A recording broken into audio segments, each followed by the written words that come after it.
Ya, ucapkan firman Tuhan di rumahmu, di kamarmu, di tempat engkau tinggal, itu akan mempengaruhi udara di tempat, itu akan mempengaruhi atmosfer, mempengaruhi mentalitas, mempengaruhi suasana, dan mempengaruhi seluruh aspek kehidupan. Jadi, saudara yang terkasih, ya, mari kita bersama-sama mempersiapkan diri kita. Nah, pagi hari ini kita akan secara khusus membicarakan dua alam. Kalau kemarin kita, saudaraku, fokus alam maut dalam hubungannya dengan daging dan dosa, oke? Tetapi hari ini kita akan lebih fokus lagi dalam dua hal. Maaf, saudaraku, alam maut dan alam hidup yang kekal, oke? Alam maut, dunia maut, dengan alam kekekalan, alam surgawi. Saudaraku, ini adalah suatu pengajaran yang sangat penting saudara harus miliki. Jadi, saudara catatan, persiapkan, dan saudara akan renungkan ini baik-baik, oke? Nah, sekarang kita berangkat dari satu ayat dan kita akan menjelajahi ayat-ayat yang lainnya, oke? Pak Amos, silakan naik, Pak Amos. Oke, ya. Mari kita baca Roma pasal 5 ayat 21. Silakan saudaraku yang terkasih.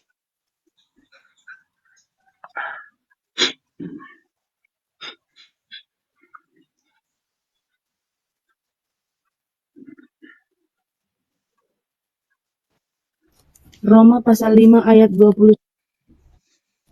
Supaya seperti dosa berkuasa dalam alam maut, demikian kasih karunia akan berkuasa oleh kebenaran untuk hidup yang kekal oleh Yesus. Ya. Oke, tolong sekali lagi dibaca bergantian, yang lainnya baca kembali Roma 5 ayat 21. Sekali lagi, baca Roma 5 ayat 21 sekali. Roma 5 ayat 21. Supaya seperti dosa berkuasa dalam alam maut, demikian kasih karunia akan berkuasa oleh kebenaran untuk hidup yang kekal oleh Yesus Kristus Tuhan kita. Iya. Mari saudara perhatikan, di situ ada dua alam di situ. Pertama, perhatikan alam maut. Yang kedua, saudaraku yang terkasih, alam hidup yang kekal. Kata alam itu boleh digunakan juga dunia maut. Oke. Alam maut, dunia maut, atau dunia hidup yang kekal.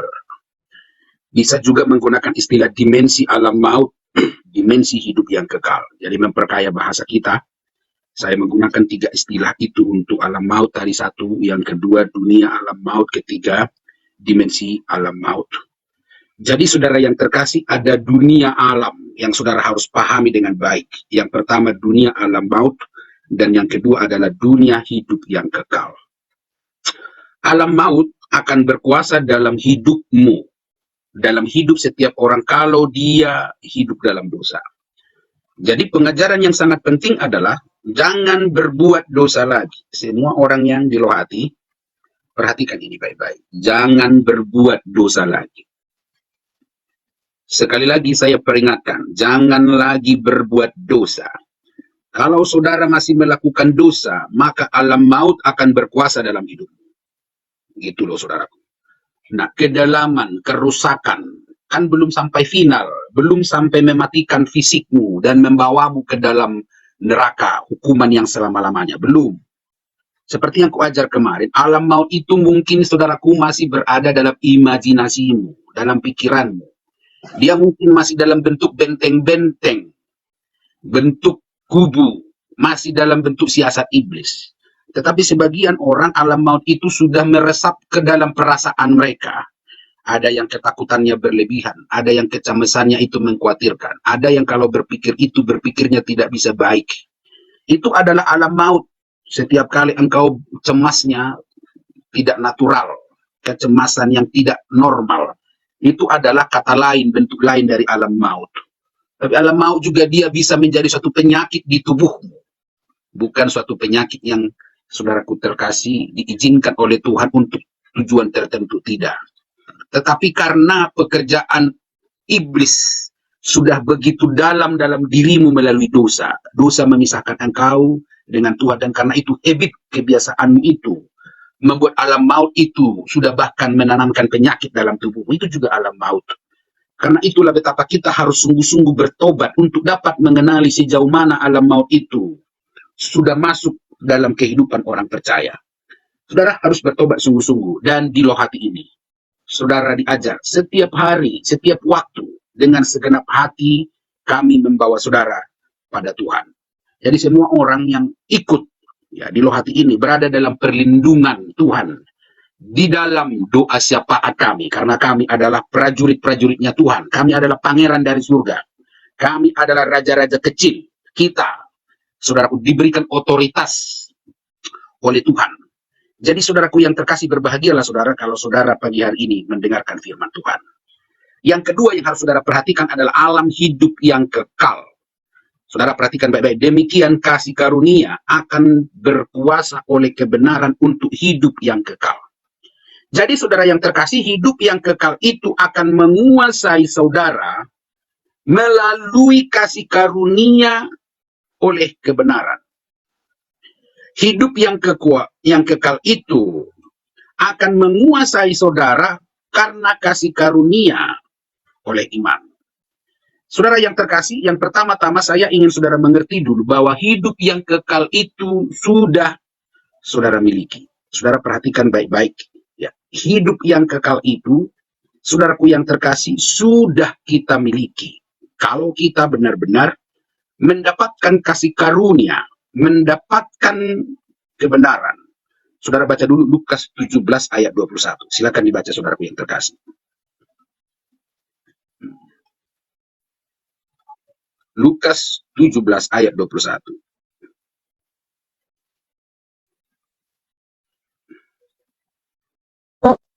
Ayat 21. Demikian firman Tuhan. Juga orang tidak dapat mengatakan, lihat, ia ada di sini, atau ia ada di sana. Sebab sesungguhnya kerajaan Allah ada di antara kamu. Ya, jadi saudaraku, alam kekekalan, yaitu namanya kerajaan Allah itu, saudaraku, itu tidak dapat didefinisikan dan dideteksi secara lahiriah. Orang tidak dapat mengatakan, lihat ia ada di sana, lihat ia ada di sini. Dalam pengertian, saudara perhatikan ayat 20.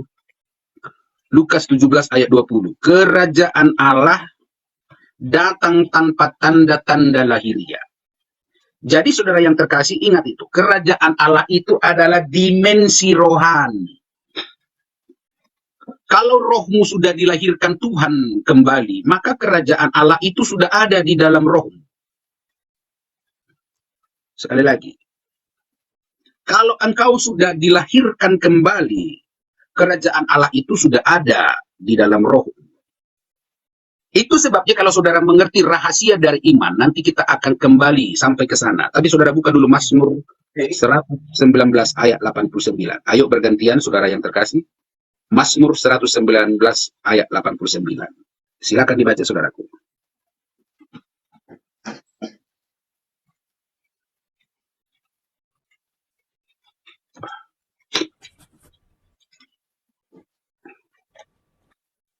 Untungnya, ya Tuhan, kamu tetap teguh di sorga. Sekali lagi, lebih kuat lagi Pak Amos. Lebih kuat lagi Pak Amos. Lebih kuat. Untuk selama-lamanya, ya Tuhan, firman-Mu tetap teguh di sorga. Iya. Jadi firman Tuhan itu saudaraku berada di alam surgawi, di alam rohani.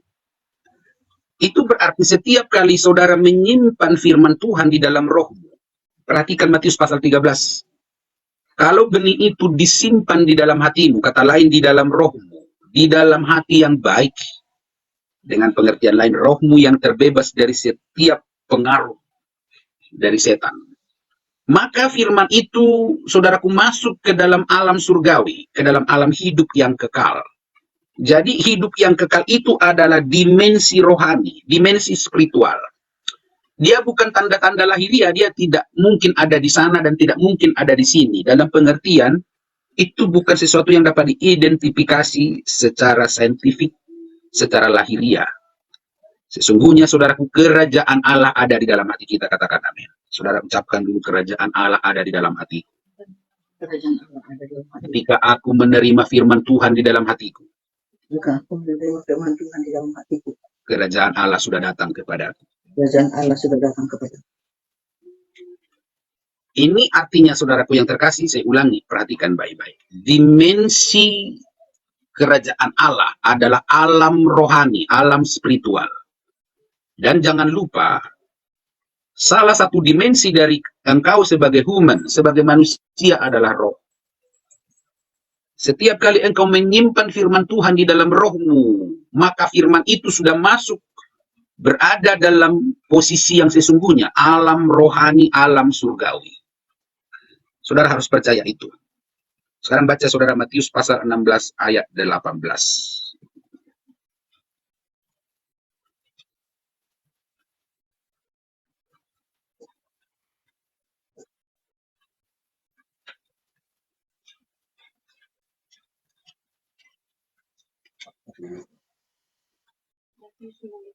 Matius 18 ayat 16 dan ayat 18. Matius 16 ayat 18. Demikian firman Tuhan, dan aku pun berkata kepadamu, engkau adalah Petrus, dan di atas batu karang ini aku akan mendirikan jemaatku, dan alam maut tidak akan menguasainya. Iya, kenapa Simon disebut namanya Petrus? Ini adalah suatu nubuatan, suatu perkataan hidup kekal yang diucapkan Tuhan. Jangan lupakan Yohanes 6 ayat 63, Tuhan Yesus mengatakan, rohlah yang memberi hidup, daging sama sekali tidak berguna. Sesungguhnya perkataan yang kuucapkan adalah roh dan hidup.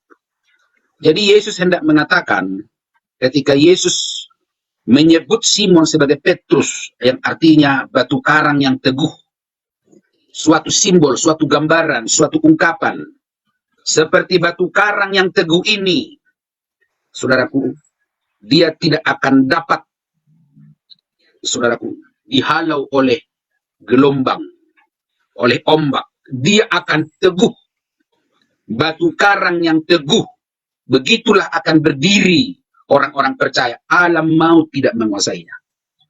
Itu berarti, saudaraku, alam maut yang dikuasai oleh pangeran-pangeran dari neraka. Penguasa-penguasa, pemerintah-pemerintah, penghulu-penghulu, itu semua adalah pangeran-pangeran kegelapan. Dunia kegelapan, darkness. Mereka itu tidak dapat menguasai saudara. Karena itulah nanti kita akan melihat dimensi kasih karunia oleh karena kebenaran. Kita belum sampai sana. Tapi saudara perhatikan dulu bagian ini. Percayalah dengan segenap hatimu, alam maut tidak berkuasa lagi atas pikiran. Alam maut tidak berkuasa lagi atas rohmu. Alam maut tidak berkuasa lagi atas anggota-anggota tubuhmu. Perasaanmu, kehendakmu, pikiranmu, jiwamu. Saudara boleh ucapkan ini dengan sungguh-sungguh. Aku percaya alam maut tidak berkuasa atas seluruh anggota tubuh. Tidak berkuasa di atas hidup, Aku percaya alam maut tidak berkuasa atas jiwaku.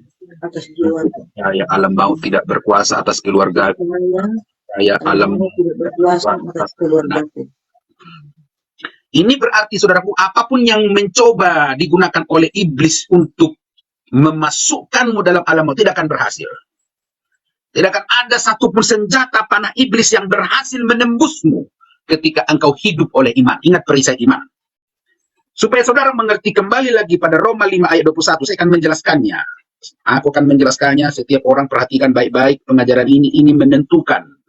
Engkau di masa depan ditipu ibliskah, dan apakah alam maut berkuasa atas hidupmu, atau mulai dari sekarang alam hidup yang kekal akan berkuasa dalam diri. Perhatikan baik-baik. Jangan sampai engkau tidak perhatikan. Tolong jangan ada yang mundar-mandir, apalagi kerjaan ini, itu, dan itu. Tolong duduk dengan benar. Perhatikan ini baik-baik.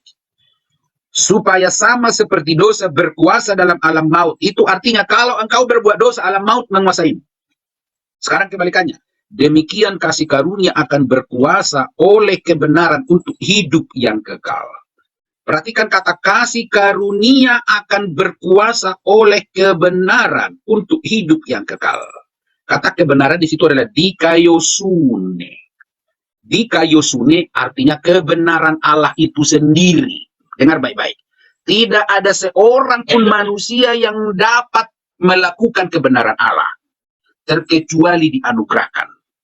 Catat, kebenaran Allah itu hanya dapat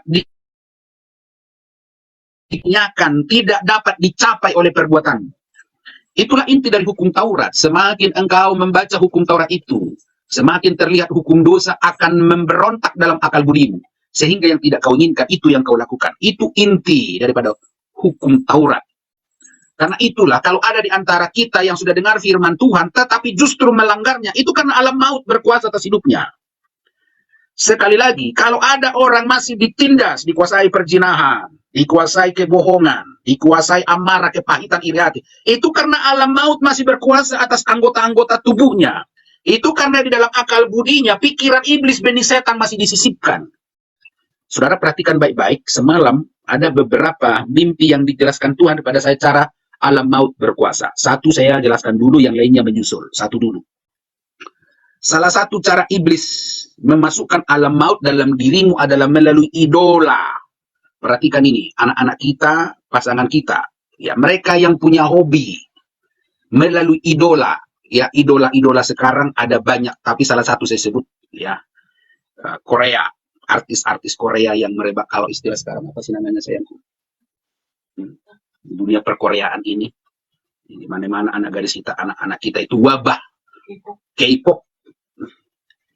Nah, di satu mimpi saudaraku yang terkasih semalam ketika saya berdoa dan meminta Tuhan memberikan aku pengenalan yang lebih dalam untuk mengetahui cara kerja iblis biar aku dapat mengajarnya pada jemaat, maka Tuhan menjelaskannya.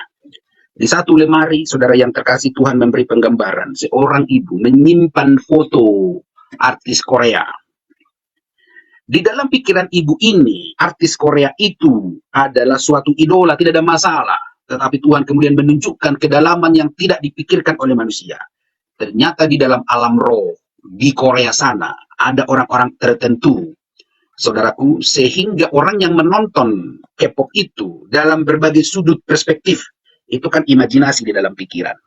Mereka akan melihat dan memandang foto mereka dalam perspektif tertentu seperti ganteng banget, bagus banget, cakap banget. Maka imajinasi itulah nanti yang menjadi benteng, yang menjadi kubu. Itulah siasat iblis yang membatasi hati manusia untuk dapat mengenal Tuhan lebih jauh lagi. Jadi dibatasi dia. Karena sesungguhnya strategi iblis adalah supaya kamu tidak dapat mengenal Tuhan dengan baik. Itu tujuannya. Jadi di dalam alam roh ternyata orang-orang tertentu oleh manusia-manusia yang dikuasai oleh kegelapan mempersembahkan itu, melakukan itu sebagai pemujaan, membawa itu pada dunia okultisme, dunia roh jahat.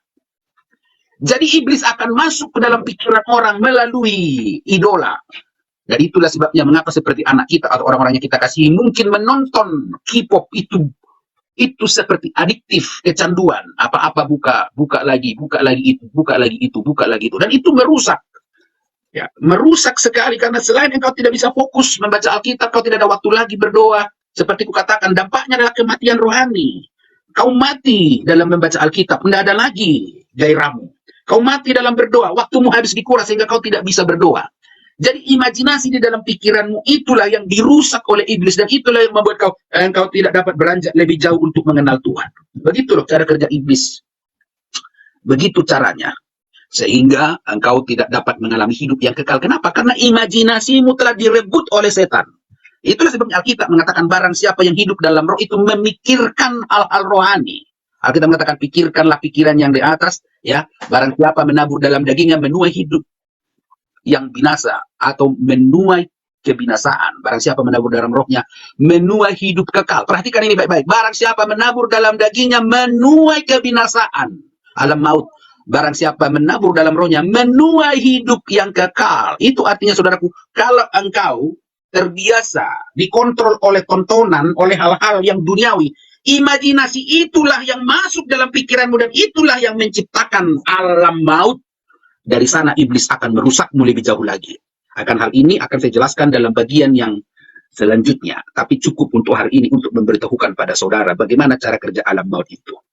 Tetapi saudaraku, kasih karunia akan berkuasa oleh kebenaran. Perhatikan istilah kasih karunia oleh kebenaran. Kebenaran di kayu sune. Di kayu sune. Kebenaran Allah yang tidak dapat dicapai oleh perbuatan manusia, melainkan oleh iman. Mari saudara yang terkasih dan belajar firman Tuhan ini, kita buka dulu satu persatu. Tolong silakan ganti-gantian. Roma 3 ayat 22, Roma 6 ayat 18, Roma 6 ayat 20. 3 orang bersiap. Yang satu Roma 3 ayat 22, Yang satu lagi Roma 6 ayat 18, yang satu lagi Roma 6 ayat 20. Ayo gantian. Roma 3 ayat 22 si orang ganti-gantian. Roma 3 ayat 22, demikian firman Tuhan, yaitu kebenaran Allah karena iman dalam Yesus Kristus bagi kita semua, Yesus Kristus bagi semua orang yang percaya, sebab tidak ada perbedaan. Saudara perhatikan, kebenaran Allah karena iman, itu artinya kebenaran itu sampai pada saudara oleh tindakan iman. Jadi tidak dapat dicapai dengan jasamu, tidak dapat dicapai oleh perbuatanmu. Artinya begini, hidup kekal akan menguasaimu kalau engkau tahu caranya bagaimana beriman. Itu artinya. Makanya dikatakan bagi semua orang yang percaya. Jadi kuncinya, kepercayaan dalam hatimu kau tahu bagaimana cara merilisnya. Itulah yang memerdekakanmu. Itulah yang akan membebaskanmu. Sekali lagi, kebenaran Allah dikayosune karena iman. Jadi oleh iman itulah kebenaran Allah itu masuk. Jadi alam surgawi itu adalah sesuatu yang spiritual.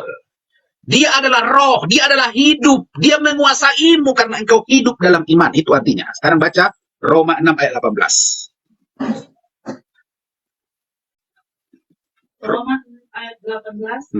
Kamu telah dimerdekakan dari dosa dan menjadi hamba kebenaran. Saudara perhatikan, kamu telah dimerdekakan dari dosa dan jadi hamba kebenaran. Itu berarti, saudara yang terkasih, orang yang akan menemukan kebenaran itu berhenti berbuat dosa. Halo, jangan mau ditipu oleh orang karena kau dapat kasih karunia dan kamu bebas melakukan dosa. Itu adalah penjahat-penjahat dan kita serahkan mereka sama Allah. Orang yang mengajar kalau kita hidup dalam kasih karunia Tuhan, maka kita boleh melakukan dosa. Orang seperti itu kita serahkan pada iblis. Kita nanti akan belajar apa yang kita ikat di bumi, diikat di surga. Apa yang kita lepaskan di bumi, dilepaskan di surga. Jadi orang-orang yang dipakai iblis, merusak, menghancurkan iman Kristen, kita serahkan mereka sama iblis. Dan juga saudara tidak bisa seenak-enak kita berbuat dosa. Nggak bisa, karena apa? Kita telah dimerdekakan dari dosa. Kita itu sudah dimerdekakan dari dosa. Jadi saudara merdeka, tapi bukan untuk berbuat dosa. Justru merdeka dari dosa dan menjadi hamba kebenaran. Sekarang baca ayat 20 selanjutnya. Ayo. Ayat 20. Sebab waktu kamu hamba dosa, kamu bebas dari kebenaran. Saudara perhatikan, waktu kamu hamba dosa, kamu bebas dari kebenaran. Setiap kali engkau berani berbuat dosa, engkau lepas dari hidup yang kekal. Jadi dosalah yang memisahkan engkau dari dimensi kekekalan. Maut menguasaimu. Karena itu, saudaraku, pengajaran pondasi dasar dari Gebilo Hati adalah bertobat sungguh-sungguh. Saudaraku, waktu aku menyampaikan ini, jangan ada lagi kedapatan di antara kamu besok-besok ketahuan berzina. Orang seperti kamu. Jangan sampai kita serahkan sama iblis. Jangan sampai kita serahkan pada iblis. Ya, kalau sudah sekali, dua, tiga kali dinasehati, bertobat sungguh-sungguh. Mungkin saudara berkata, kenapa diserahkan sama iblis? Saudara perhatikan dulu, baca dulu, biar saudara mengerti. Ya, supaya saudara paham. Saya ingin saudara baca beberapa ayat firman Tuhan. Oke? Yang pertama baca dulu saudaraku yang terkasih, Matius pasal 18. Ayat 18.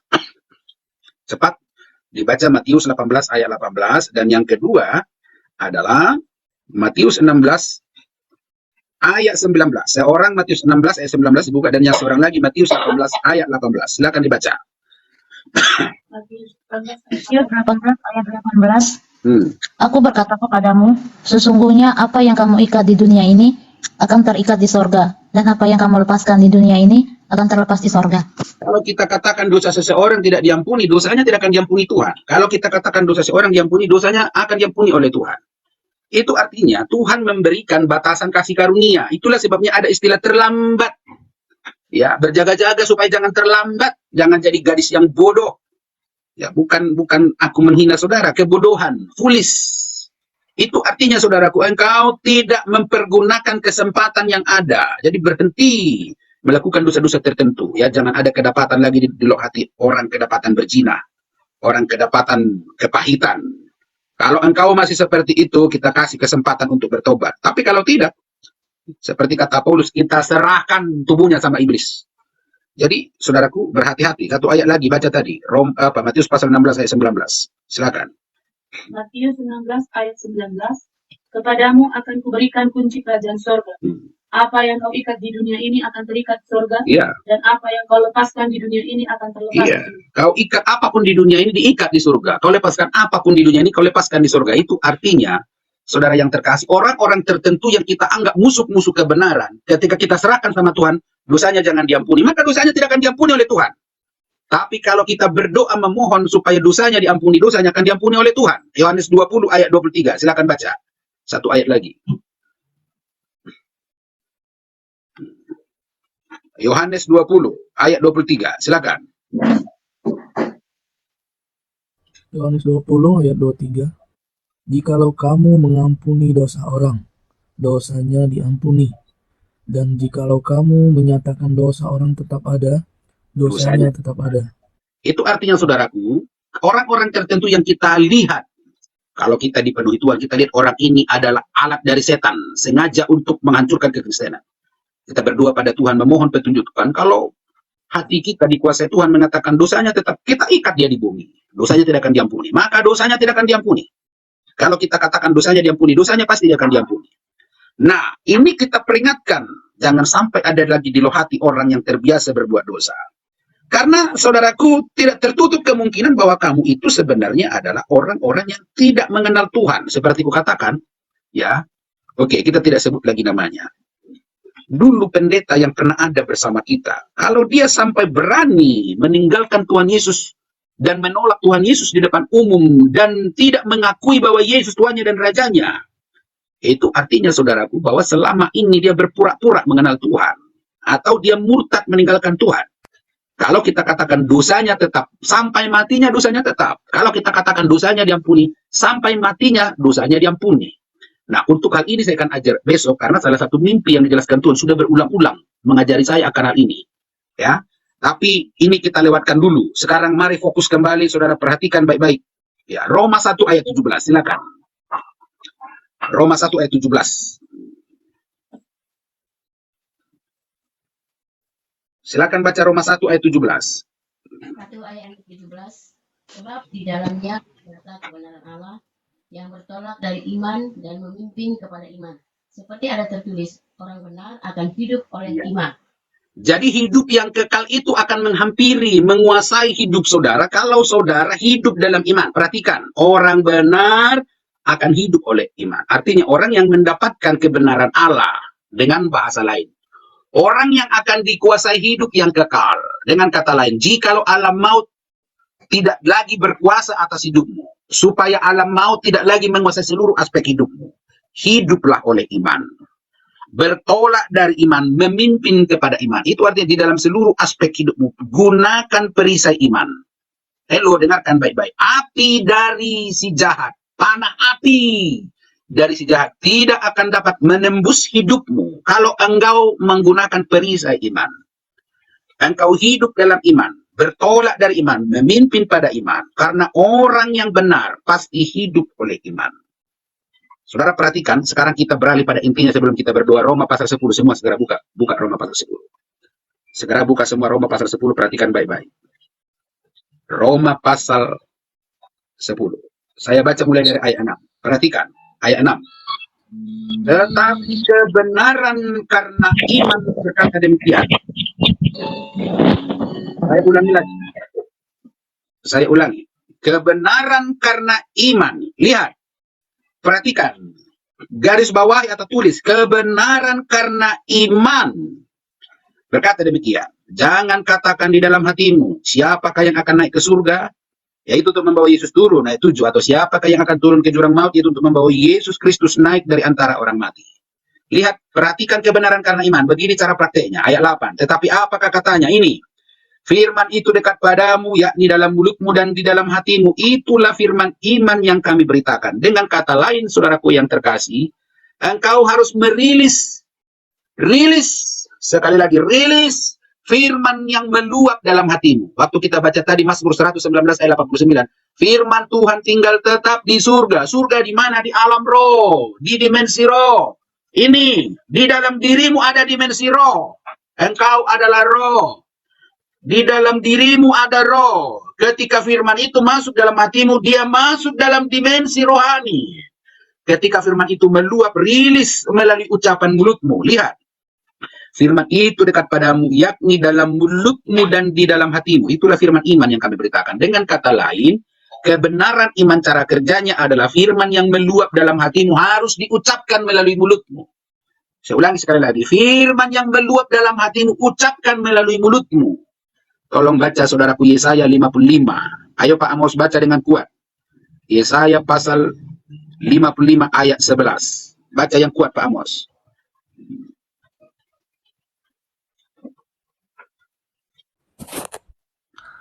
Ya 55 ayat yang ke-11. Demikianlah firmanku yang keluar mulutku. Ia tidak akan kembali kepadaku sia-sia, tetapi ia akan melaksanakan apa yang kukehendaki dan akan berhasil dalam apa yang kepadanya. Iya. Jadi saudara yang terkasih, firman yang ada di alam surgawi, di alam roh, di rohmu itu, dia harus dirilis. Itulah yang menembus awan, menembus udara, dimensi udara. Ingat, sebab perjuangan kita bukanlah melawan darah dan daging, melainkan melawan pemerintah-pemerintah, penguasa, penghulu-penghulu, roh-roh jahat di udara. Jadi saudara yang terkasih, firman itu harus menembus kedalaman dari darkness. Karena iblis berada di dalam kedalaman yang terdalam di dimensi udara. Dia harus ditembus supaya dia dapat, saudaraku yang terkasih, menciptakan pembaharuan dalam hidupmu. Hidup yang kekal, yang ada dalam rohmu dan ada dalam tubuhmu dan ada dalam jiwamu, itu membaharui kehidupanmu dari hari ke hari. Begitu caranya. Sekarang perhatikan ayat 9. Jika kamu mengaku dengan mulutmu bahwa Yesus adalah Tuhan dan percaya dalam hatimu bahwa Allah telah membangkitkan dia dari antara orang mati, maka kamu akan diselamatkan. Dengan kata lain, percayalah bahwa engkau sudah dilepaskan dari alam maut oleh Tuhan Yesus. Ketika Yesus mati, maka dia sudah mengalahkan maut. Yesus sudah bangkit, alam maut sudah ditaklukkan. Hai maut, di mana sengatmu? Hai maut, di mana kuasamu? Karena Yesus sudah menang atas maut.